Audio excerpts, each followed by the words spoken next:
This film is about guilt. Guilt about the fact that I love the motor car. And I love every aspect of the motor car. I like buying them, driving them, owning them, cleaning them. I even do a bit of motor racing. It's such a late clip, isn't it? It's such a late clip. But then there's the other me that lopes about and feels guilty. Guilty about using a car at all, when they say what a catastrophic effect it is having on our environment. Guilty about the fact that these great big lumps of metal are such lethal weapons. If it's not killing the planet, then it's killing us. Should I feel guilty? I suppose I would just like to talk about a basic dichotomy that I have in my life, related to the very great interest that I have in the motor car. Perhaps I should start by asking you quite simply why you think I like the motor car so much. Well, actually, your relationship to the car is probably extremely complicated, and I think we should best explore this by asking you to go back and to think about your first association with cars. Well, I do remember on the sports fields at school, and I was hopeless at all games at school. When we were playing rugby, for example, I was always at full back, well out of the way, well out of the action. And I aimed to keep it that way.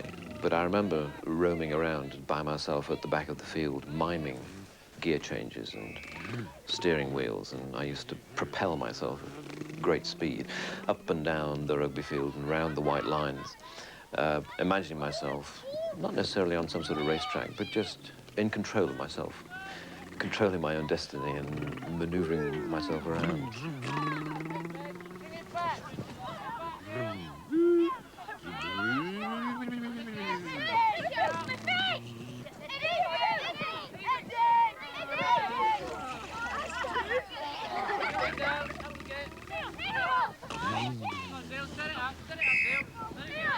I don't know if the other boys knew what I was doing. I think they just thought I was a bit peculiar, or to coin a phrase of the time, a bit of a spaz. But certainly the inspiration for at least a lot of my love of cars and machinery in general was the fact that I was brought up on a farm, and farms are wonderful playgrounds. And I remember being, of myself and my two brothers, the person who was always most keen to drive the tractor.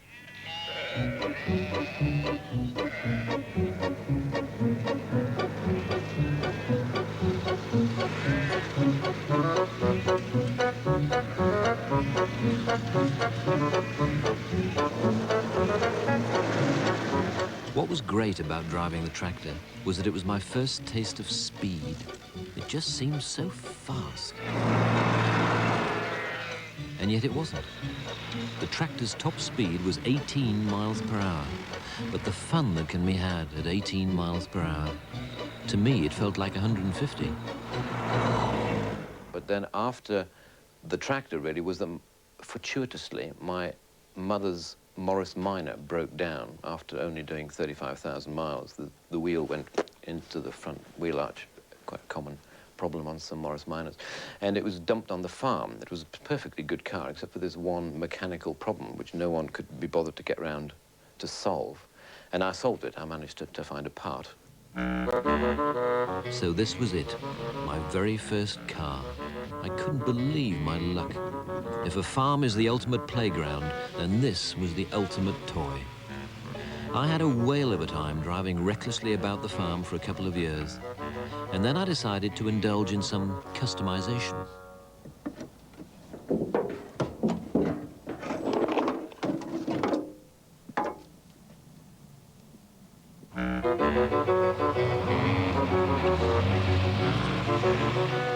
I was convinced that the fewer body panels there were around me, the cooler I looked.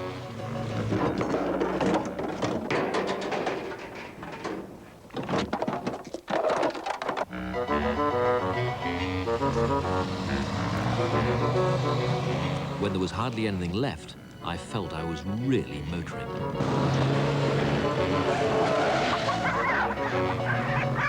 So really what you were doing, I suppose, is you were disfiguring the sort of parental vehicle and trying to transform it into something that was much more to your liking. Much more me, yes, yes.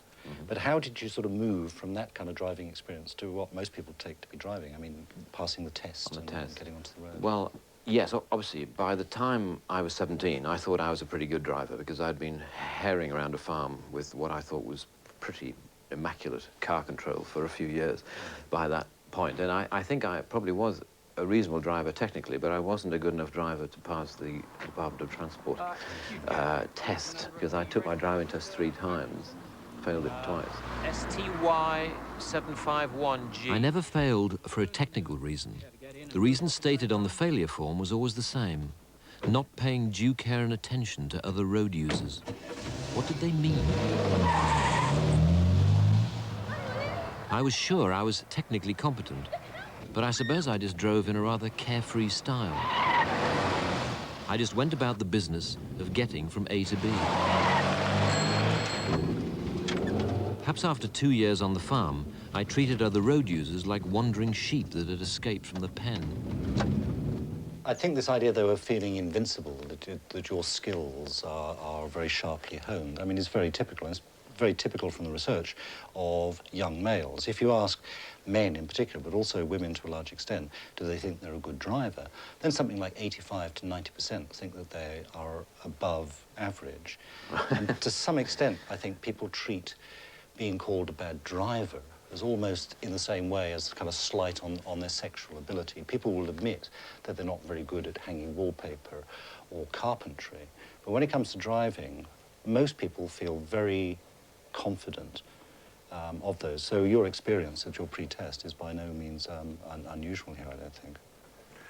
So having acquired your driving license, you must now have felt that you were in total control.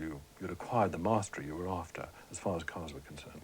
Yes, yes. I mean, mastery and I suppose the return of my self-esteem was best exemplified a couple of years later when I did take my heavy goods vehicle driving license. Why I suddenly yearned to drive a truck, I'm not sure. Perhaps I was just remembering those days on the combine harvester, that nice feeling of being in control of something big.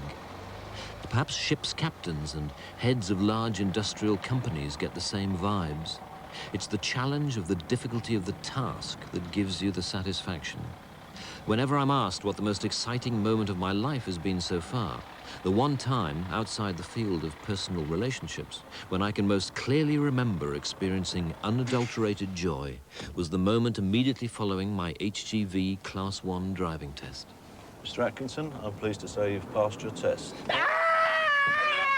The experience of making 2,000 people laugh in a theatre is but a light breeze compared to the tornado of excitement that I felt at that moment in 1981.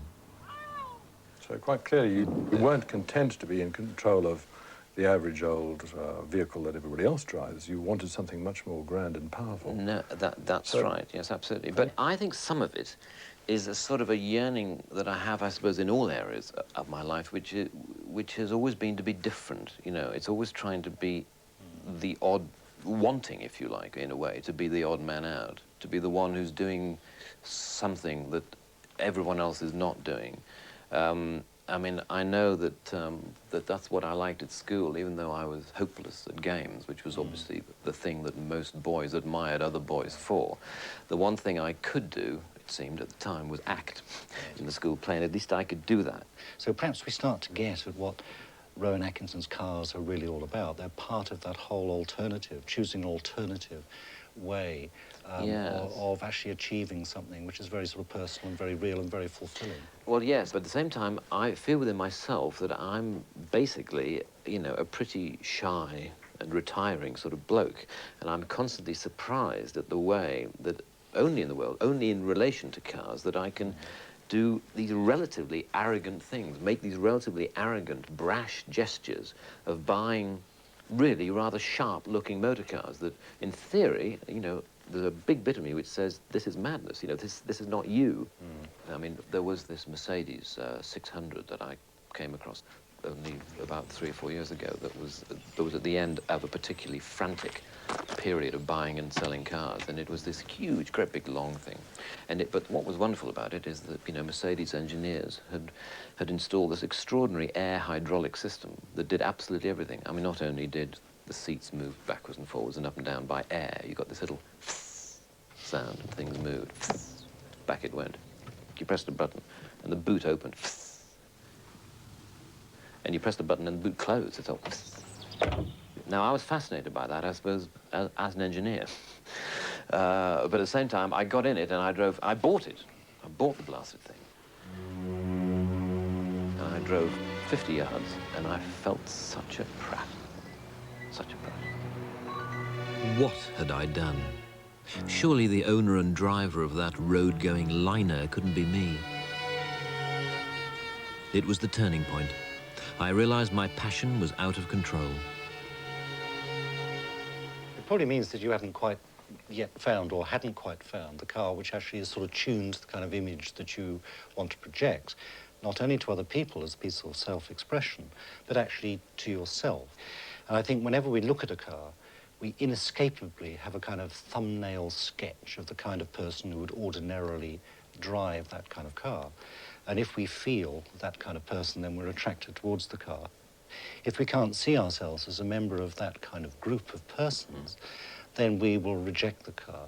So perhaps your history of buying and selling is a way of sort of working towards an image that you want other people to have of you, but more importantly, that you want to have of yourself. And when you find the car that you're comfortable in, to some extent, you've found who you are.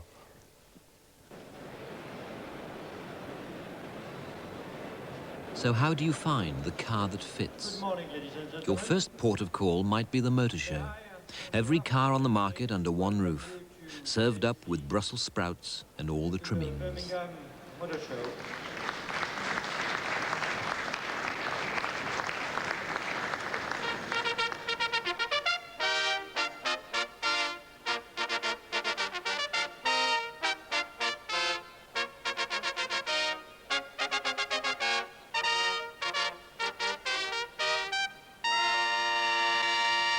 Ladies and gentlemen, Clio. And so yet another tin box is unveiled to the world's press.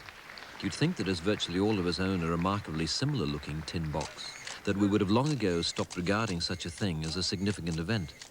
Yet it is, because they've spent £400 million making it look subtly different. And here every manufacturer is trying to convince you that their subtle differences are more subtle than anyone else's. I first came here to the motor show 20 years ago. My parents brought me down from Northumberland as a half-term treat. And like most people, I did not come to see a Fiat or a Ford. I came to see a Ferrari, because I had never, ever seen one. These cars have an extremely strong image that is carefully cultivated and jealously guarded. Can I go onto the stand? It's good getting the Kyoto, yeah? All right. But do cars at the lower end of the market have an image? Or are they simply bought and sold like washing machines? It's fair to say image is vital to all buyers of motor cars. Gone are the days when people bought motor cars to get from A to B. They all do that safely and reliably. The reason people buy cars of all sizes, classes and prices nowadays is it says something about them. It looks good on their drive, and that's the whole part of buying a motor car. But it's not just the looks, of course. It's the most important part about it is the badge. And if the badge is a good badge, and you mentioned Rover, which I obviously would believe is a good badge, and there are one or two others around in the marketplace today, people are prepared to pay extra money to have that badge. Right. They put the car keys down on the bar in the pub, and it's got the logo of the manufacturer, and they say, I've got a whatever. And that makes them feel good, and they feel extremely proud about it.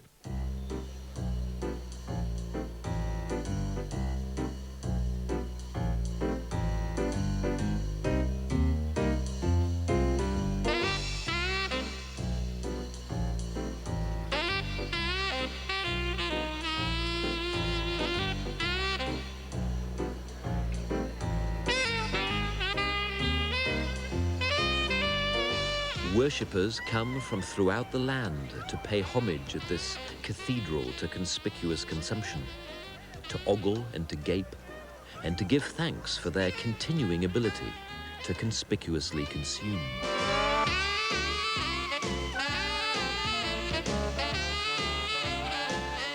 There are even angels standing by, a heavenly host of them, ready to flutter their wings and to flatter.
The reality of car buying for most of us is far removed from the glitz of a motor show.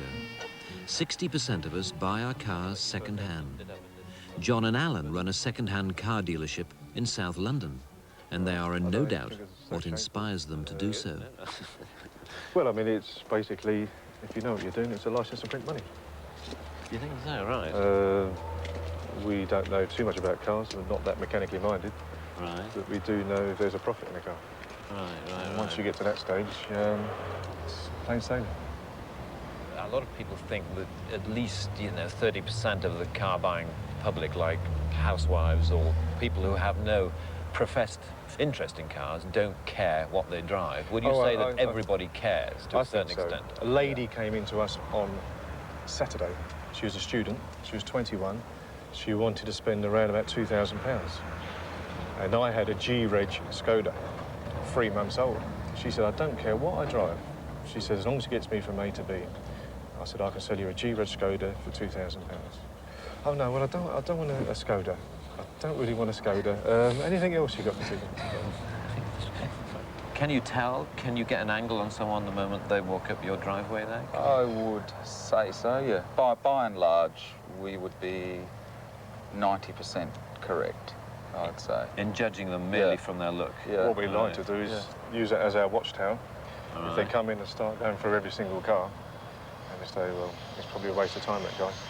Whereas another person comes in, looks at, say, the Vauxhall Astra, 5-door hatchback, looks at the Escort 5-door hatchback, possibly Sierra 5-door hatchback, then we know he's looking for a 5-door hatchback. I think that's and he's something, a bit of a comedy and something cheap to run, I suppose.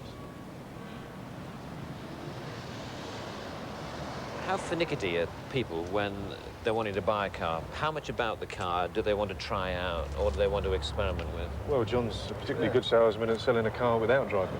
Yeah, How he does it, I don't know, but... I'd start very few cars. You will refuse to start very No, I won't refuse to, but I just don't see that there's any point. Because I'll explain to them that it would be rather silly of me to buy a car that wasn't in very, very good condition in the first instance. And they believe you? Well, don't you? Well, I didn't. Well, yes, actually, to be honest. I have a particular problem with Porsches. They are a tremendously good and interesting car, and yet I can't bring myself to buy one, simply because I don't wish to associate myself with the kind of people who do. I don't wish these people any ill. I hope they all continue to have happy and successful lives. But I just don't feel I have much in common with them. I therefore can't bring myself to buy the same kind of car. I have similar problems with other vehicles because of the kind of person I feel myself becoming when I climb in.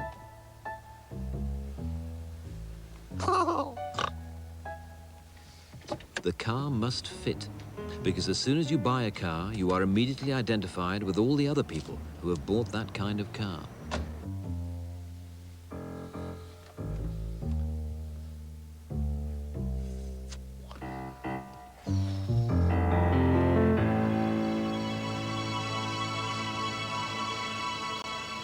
Although Aston Martin have a similarly strong image to Porsche, for some reason I feel happy with it, and therefore with the car.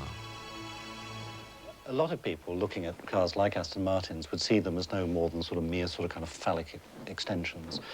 And I think there's a lot of slightly charlatan amateur psychology which treats the long bonnet as the sort of the kind of penis, and therefore the men who drive them are perhaps trying to sort of prove something about their own virility and so on. I think we take the view that that is rather too simple-minded. Well, absolutely. That especially in your case, wrong to me.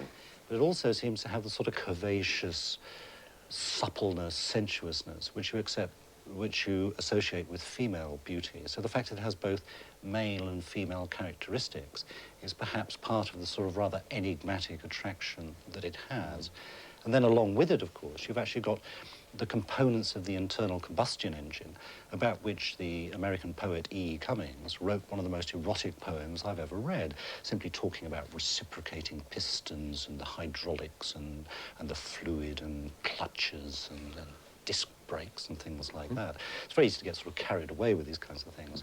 So here you are in the sort of kind of rather hermaphroditic kind of object. For myself, I'm well aware of this joy that can be derived from mechanical devices. Rolls-Royce make the most obvious status symbol, and they know more about driving ambiance than most people. They are very aware of how important it is to make the things that you touch feel good. Merely the way that a knob to control an air vent moves, the coolness of the chrome on your fingertips, and the smooth, lubricated nature of its movement. Even in more popular cars, these tactile qualities and the cozy feel of the cabin are a terribly important part of the driving experience. Yes, this is a very important aspect of cars, the sense of enclosure. It's almost really womb-like. It really takes us back, I suppose, to that interuterine experience of security and warmth and coziness. And that comes from this experience of being on one's own. But the other aspect of it, which is equally interesting, is that because people feel inviolate and secure, they tend to handle their cars in ways which are totally out of proportion to their driving skills. This is Roderick, a minicab driver in central London.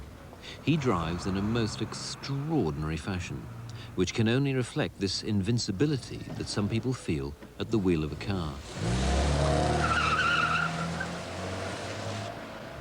I just call my driving charismatic.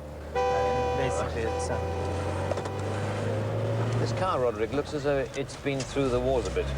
Well, I mean, that's driving in London. I mean, you know, there's some madmen on the road, I tell you. It's, So how many accident repairs are pending on this car at the moment? about 9 at the moment. Most of them aren't my fault. Actually, let's go in this lane, then carve them up and turn left. Yeah, don't worry. Other drivers always get out of the way. Yes, they'll get out of the way. Know. Yeah. Do you seem to wave a lot? Do you wave a lot of people? Oh, yeah. I always wave. I mean, whenever I carve anyone up, I always think, are they going to indicate? Are they going to beg? Visual eye contact. No, they're not. Come on, let's go round them. Do you encourage visual eye contact? Oh, no. I never look at the other person. I always look at the car. Judge distances, but not judge people. Tell me, Roderick, you don't seem a very typical taxi driver in terms of your look and your sound. Oh, well, I used to work at Lloyd's. I had the distinction of being a suspended member of Lloyd's. Basically, I had my own firm of brokers, and I got ripped off by the people that were working for me. Do you have contretemps with the police? Oh, regularly. What do you think is the key to at least staying out of court? Grovel like mad. I love groveling. Right. I mean, do you think you're good at it? Oh, yes. It reflects in my sex life, actually. Right. So, I love dominant women, too. All right. It all becomes painfully clear. I love going round roundabouts. Yes, you never why is know that? what... Because you can... Well, yeah, I mean, you never know what you're going to sort of come up against next. It's a bit like accidents. You never know when the next one's going to happen. No, I can imagine. So you don't mind if I go around this one a few times? No, I'm not fine. Should we try and make him run? How do you like that? Do you think the... Hang on, he was reversing round a roundabout and he That is yelled at me. extraordinary, yes, he was very... I mean, you know, that's London. That is London for you. I mean, you know... Do you stop after accidents? No, never. You never stop, right? Well, very rarely anyway. What's the point? I mean, it's only paperwork, and I don't like paperwork. Ever since I was an insurance broker. Right. Do you think that driving fills an essential hole in your life that could not be filled by anything else or by any other means? Oh, yeah. I mean, it's like being at the screen of a video machine, you know, playing Star Wars, and zapping them all. No, I can see that. Yeah. Although few of us drive like Roderick, most of us share his insensitivity to the dangers of the road. If 30 people are killed in a train crash, it is deemed a national disaster. And yet that represents just 2 days of road accident deaths.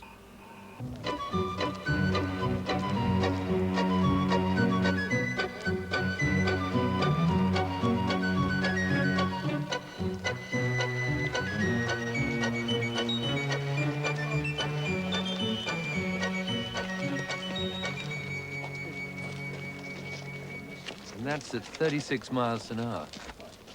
This is a Minister of Transport. He's on a visit to the Transport and Road Research Laboratory, where they have made a speciality of driving cars into concrete blocks in order to see what happens. What happens, apparently, is that the car comes off worse than the block. The analysis of this discovery kept them all in jobs here for many years, until someone discovered that cars rarely collide head-on with concrete blocks. So in today's experiment, the car has hit a deformable structure, more representative of another vehicle, and it hasn't hit it head-on. This looks like a slightly more oblique approach, a slightly more tangential impact, this one, is that right? That's right. As you can see on the car, only part of the car has really been involved in the impact. And this side of the car, there's very little damage done to it. Certainly not very much energy has been absorbed. This is much more typical of what happens in an accident, where only one side of the front of the car is involved, and all the energy has to be absorbed by the structure here. This brings all the fascia, this very stiff area around the windscreen, towards the occupant. And as he moves forward in his seatbelt, then he's much more likely to hit this and receive serious injuries or fatal injuries.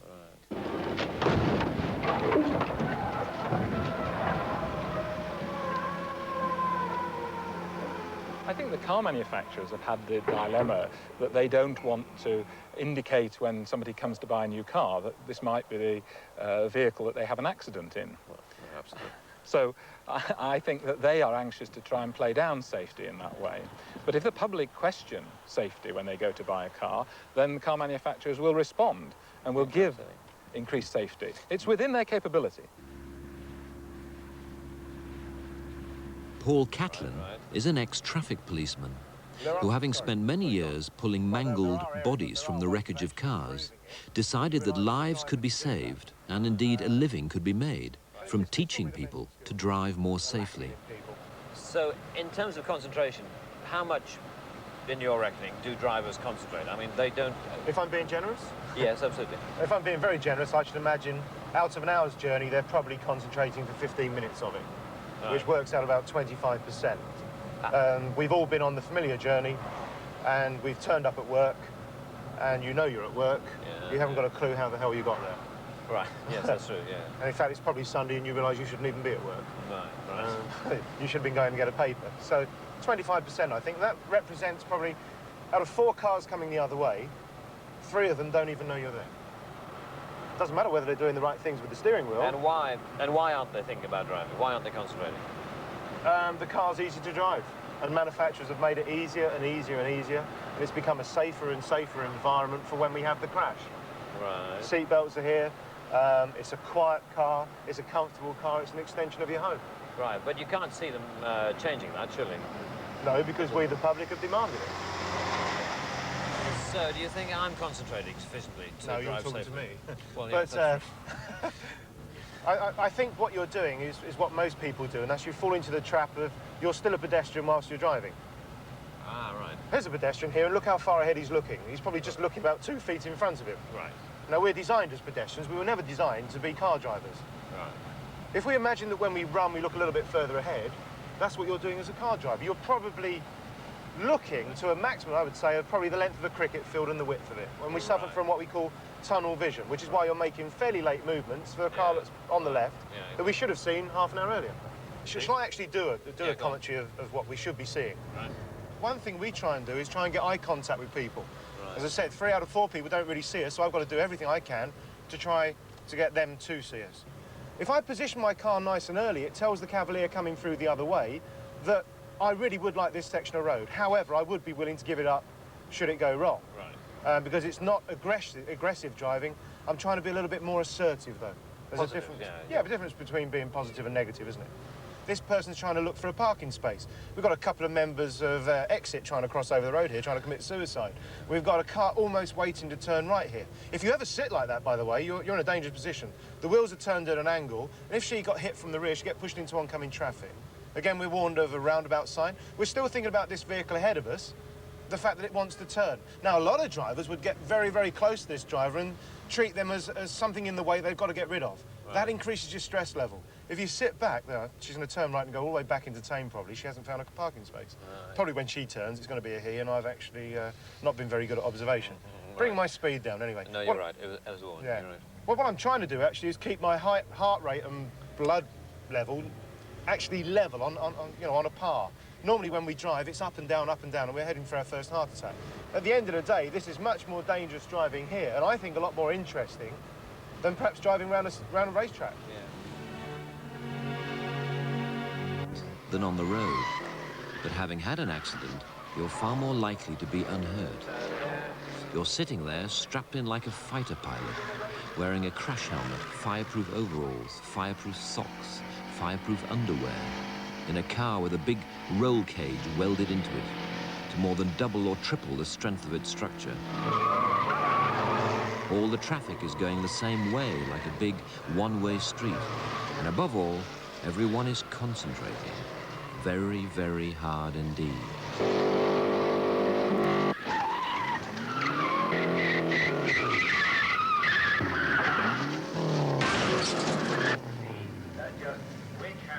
If you do have a spill, there's always an ambulance in sight. You couldn't come off a country road at night and have men dressed in orange running up to you with fire extinguishers. In everyday driving, your car is just as much a lethal weapon, and yet everything conspires to distract you from wielding it safely. Yeah. Peter, hi. Yep. Modern cars are so stiff with home comforts, we often forget that we're not at home. Just hang on a moment, would you? Just hang on. Yep. Well, it should be about 2:30. We put a ridiculous Yeah, I amount would of say trust in the one gesture that we are forced by law to make to safety, the wearing of a seatbelt. I think most people would agree that certainly in the first couple of years after the introduction of the law making it compulsory, there was a fairly sharp increase in minor collisions, consistent with people feeling so safe they weren't taking so much care. Because they got the seatbelts on, of course, they weren't seriously injured. This links very directly to what's actually technically known as risk homeostasis, that we all try and balance the sense of excitement that we have. So the more safe you make people feel, they'll act in such a way to bring their sort of experience back up to a level that they feel comfortable with. You mean they'll drive faster? Faster indeed. So if you put somebody in a very big, solid car, let's take a Volvo, these kind of rather tank-like objects where you do feel very invulnerable, then as a consequence of that, you're likely to drive them faster, you're likely to pay less attention to the roads than you did before, until you're back to square one. The same happens if we make roads straighter and faster, because there's no sensation of risk coming from that experience, we compensate by putting that back in. Certainly, I know for myself that I get little sensation of risk traveling at 70 miles per hour on a motorway. Indeed, my brain is dead. Surely this is a dangerous state of affairs. You know, when the speed limits were set many, many years ago for motorways, they were set at 70. Yet we have the same speed limits on motorways that we have on our dual carriageways, where you have roundabouts, traffic lights, old ladies crossing the road. So that really doesn't make sense to the average motorist. And that's why we in the police service do advocate a higher speed limit. Cars are now built to go much faster than they were years ago. The roads are much safer. Therefore, we think that the speed limit can be higher. Do you think a lot of people perhaps seek to be chased, to be involved in a pursuit?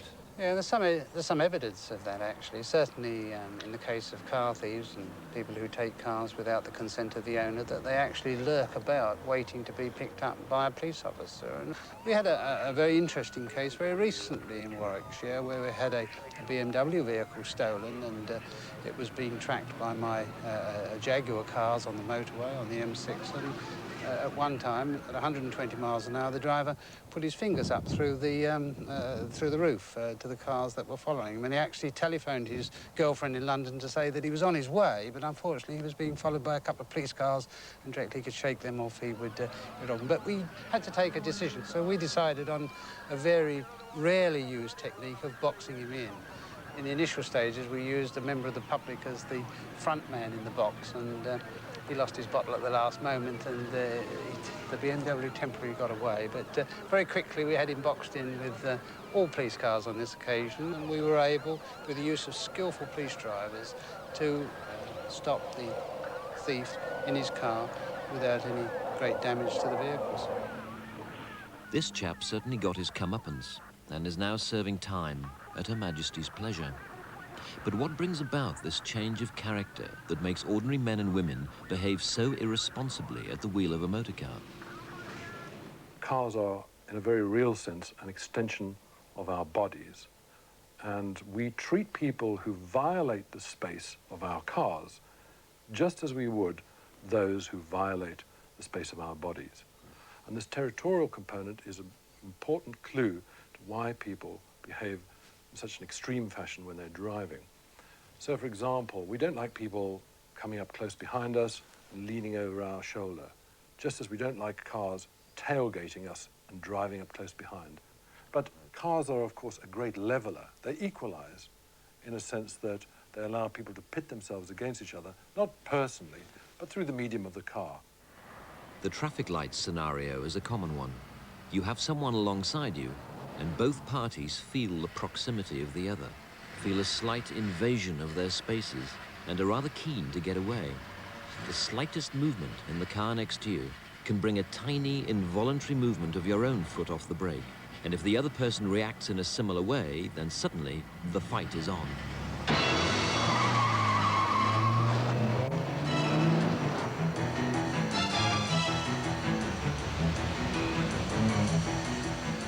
This is one of the most dangerous aspects of modern motoring. Mature adults behaving like children. Well, not even like children, like animals. Absurd territorial bickering, like two otters trying to shove each other off a tuft of grass.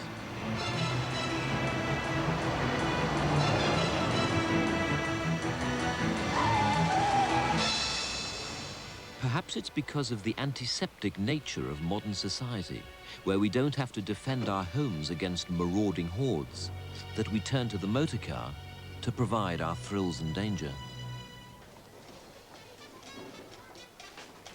Of course, when conflicts like this were commonplace in more primitive times, retribution was swift.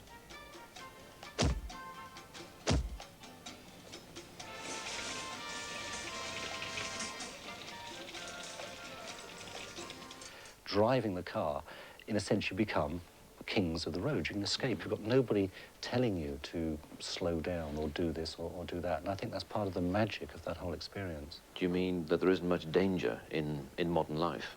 And that you can experience a thrill, a danger? Certainly, driving a car is often one of the few opportunities that we have for risk-taking, and again, that's why it's exciting. But this getting away from having somebody telling you what to do, and that's why I think a lot of people, I don't know whether it applies to you, enjoy most being on their own in the car rather than having passengers. Certainly I feel that. Yes, that is true, yes. I do prefer to be on my own. So this is what it's all about. The freedom of the open road. And above all, the self-determination. When you drive down the end of your road on a Sunday morning, you could turn left, go down the shop and buy a paper. Or you could turn right and drive to Edinburgh for lunch. You don't, but the great feeling is that you could. And it is the removal of this freedom that frustrates us so much. Suddenly we are restricted. Suddenly we can't go where we want, when we want. All we can do is follow like sheep. And hence the overpowering desire to get away, to get out.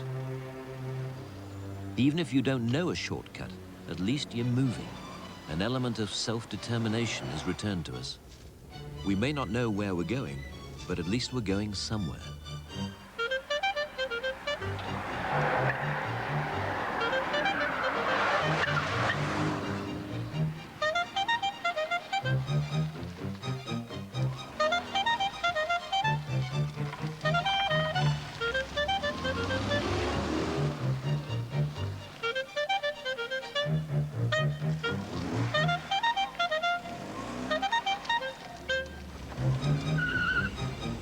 So often the shortcut is a long cut, and we are not even any further forward.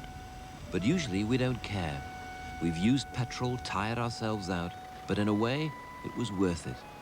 We escaped, and although we were recaptured, it's always good to taste freedom.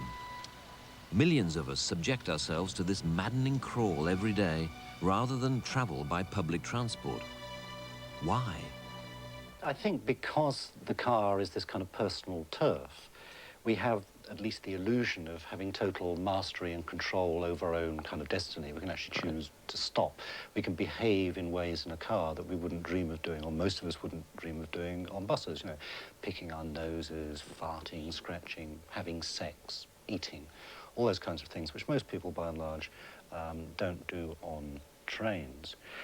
We're not going to get people out of their cars simply because we have efficient buses or efficient trains, for all of the kind of deep, ingrained psychological reasons that are associated with the experience of driving. Maybe if we had good public transport and we had Stalin in power, we could actually stop people driving. But I think it's going to take such draconian steps to sort of get rid of this love affair with the car that there is not the political strength or political will for any government to achieve that. Any government which starts to sort of interfere with this apparently God-given right to drive on the roads at any time and anywhere you want, anybody who puts that in their manifesto is going to be in political oblivion for a very long while, I think. It seems to me there are two ways of affecting the behavior or the abilities of the motorist. One is to regulate. And to make it more difficult to have cars, depending on their size, or more expensive, or to introduce tests like the emissions test. And the other is the price mechanism. Those matters, though, are for the Chancellor. There's no doubt that the motor car is a political hot potato. The government are reluctant to do anything that might affect our freedom or our standard of living. And the motor manufacturers only do what the customer demands. But really, I need the government to legislate, because what am I going to demand when I'm enjoying something so much? Most people's idea of the car is of one person driving in it to freedom over a Scottish moor, but this is the reality of the motor trade. 35 million new cars are made every year. That's 100,000 cars a day, or one car every second. You sneeze and 5 new cars come into the world. You go to bed at night and you wake up and there are an extra 30,000 cars on the road.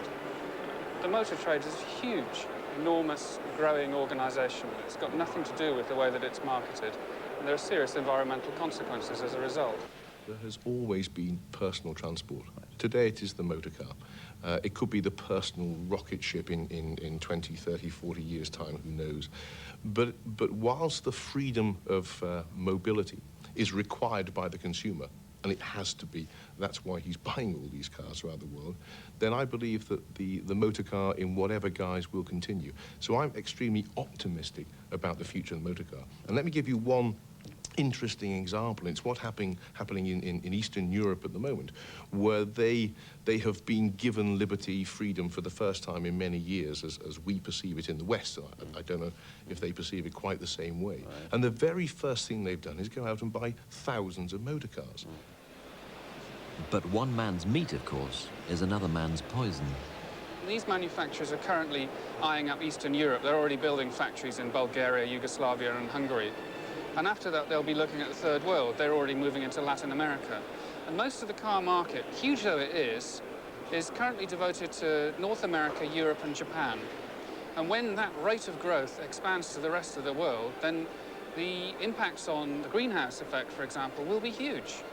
So, do you think that the car will simply have to cease to exist? Yes, I think that's about right. I mean, the end of the road is nigh for the motor car. We don't realise it at the moment. It sounds like a completely lunatic thing to say, but I think that this decade will be the turning point in the success of the motor car. I mean, if it doesn't happen, then we're all going to go down the toilet, because there is no way that we can maintain this level of growth in air pollution from motor vehicles. Yet again, the problem is one of perception. Where is this hole in the ozone layer?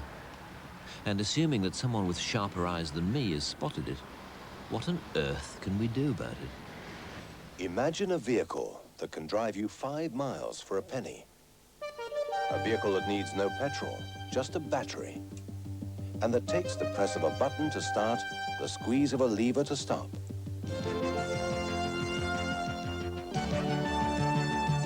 The Sinclair C5, £399. Want to buy one? Want to see one? Or simply want to read all about it? The bottom line is people don't like the idea of driving an electrical car.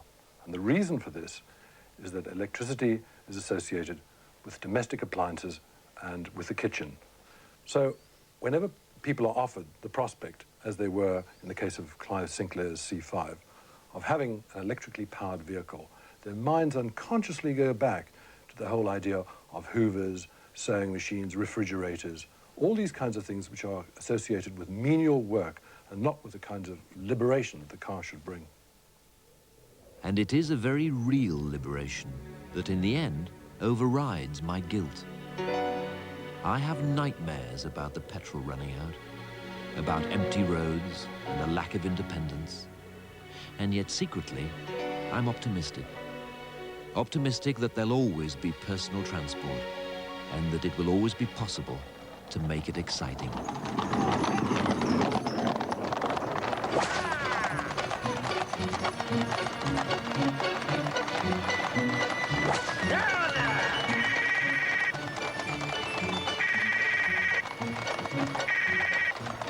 Yes, open up. Hang on a moment.